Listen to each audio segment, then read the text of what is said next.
बुद्धि का चमत्कार।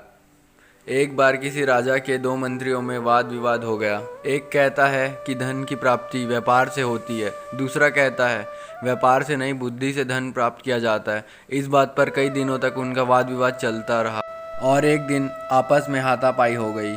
जाहिर है कि दोनों को दरबार में हाजिर होना पड़ा। राजा को जब इनकी झगड़े का कारण बताया गया तो राजा ने उस मंत्री को अपने पास बुलाया जो व्यापार से धन की प्राप्ति मानता था और बोला, जितना धन तुम्हें चाहिए वह खजाने से ले लो और इस बात को सिद्ध कर दिखाओ कि व्यापार से धन की प्राप्ति होती है।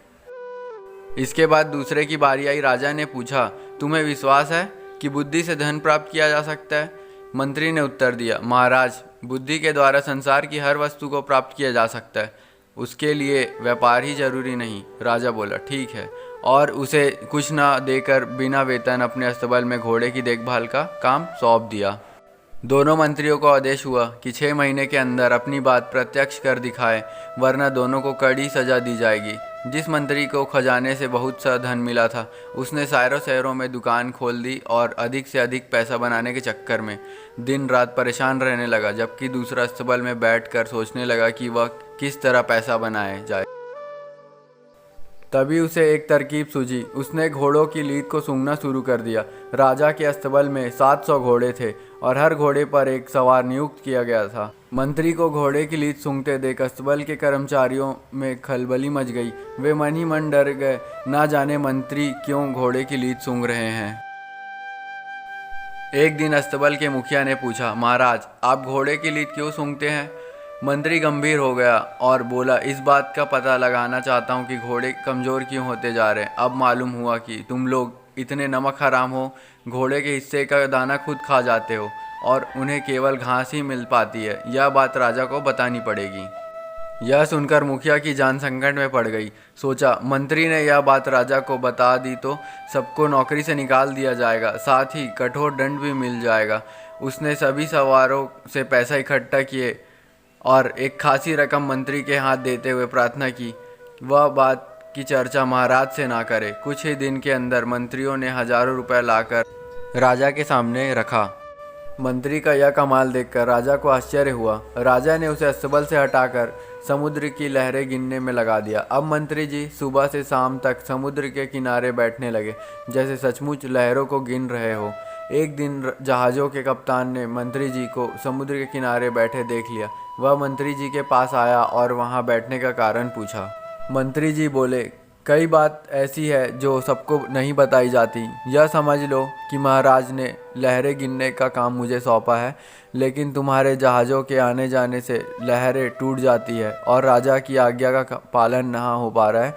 यह सुनकर कप्तान डर गया, कहीं मंत्री जी ने राजे से शिकायत कर दी तो मुसीबत खड़ी हो जाएगी। यह सोचकर उसने अपने मल्लोहों से बहुत सा धन इकट्ठा किया और मंत्री के हवाले करते हुए बोला कि राजा से इस बात का जिक्र ना करे। मंत्री मन ही मन प्रसन्न हुआ। अगले दिन उसने बहुत सा धन लाकर राजा के सामने रखा तो राजा चकित रह गए और सोचने लगे, अब क्या किया जाए। उसे कहीं ऐसी जगह फिट करना चाहिए जहां थोड़ी भी आमदनी ना हो। राजा ने उसे समुद्र तट से हटाकर रात में तारे गिनने का काम दे दिया।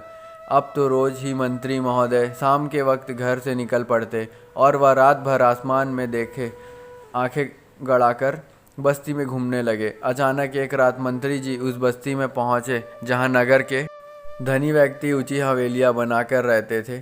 लोगों ने देखा, आसमान में आंख उठाए मंत्री जी गली कूचे में घूम रहे हैं। लोगों ने पूछा, महाराज, इस आधी रात में आप आसमान की तरफ क्यों ताक रहे हैं? मंत्री जी की आंख में आंसू भर आए और वे बोले, आसमान में उठी हुई इन हवेलियों को देख रहा हूँ।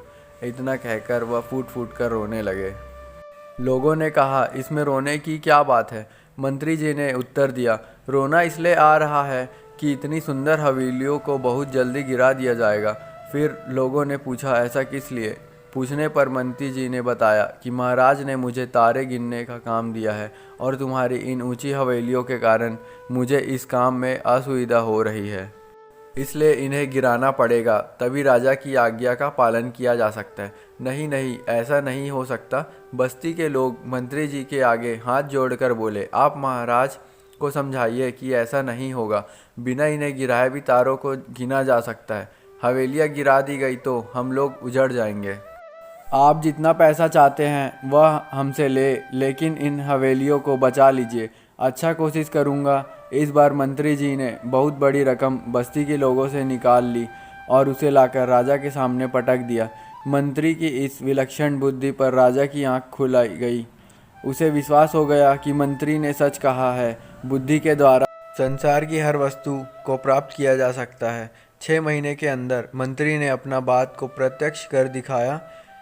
इससे राजा बहुत प्रसन्न हुआ और उसे अपने दरबार का मुखिया बना दिया।